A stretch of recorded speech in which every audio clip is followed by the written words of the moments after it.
This is Jenny Christensen with Friendly Podcasts, brought to you by the Friends Council on Education.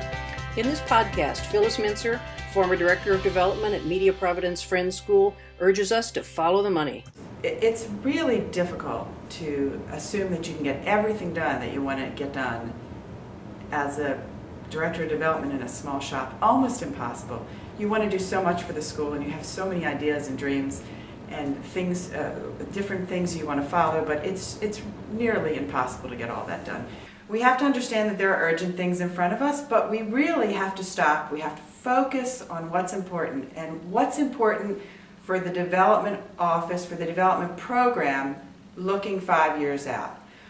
Where do you want it to be? Where do you want your major gifts program to be? Where do you want planned giving to be? How do you want the sustainability issues addressed in 5 years from now? So to do that, you have to have a clear advancement plan, and that is something that you look at with your board, of course, and with your advancement committee. But you also have to say to yourself, what is it that has worked in the past that you want to keep in the program? And what is it that hasn't worked? Why hasn't it worked? Why has it failed? And if you need to scratch it, then scratch it. So be it. And oftentimes they're the events. They're the little events that eat up a ton of your time and don't allow you to think of the bigger picture moving 5 years out.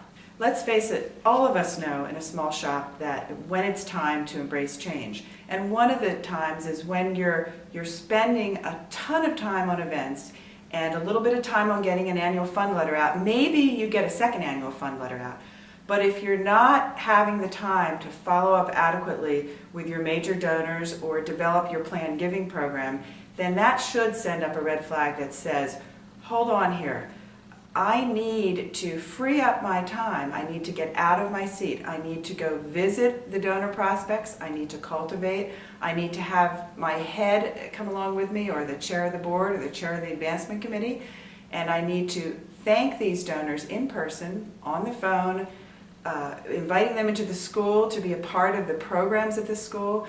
But if I'm not able to do that, I need to stop and reevaluate the advancement calendar and say, what event needs to be dropped so that I can spend the adequate time to cultivate the major donors. Thanks for joining us for Friendly Podcasts, brought to you by the Friends Council on Education, produced by Jenny Christensen at Strategy for Growth.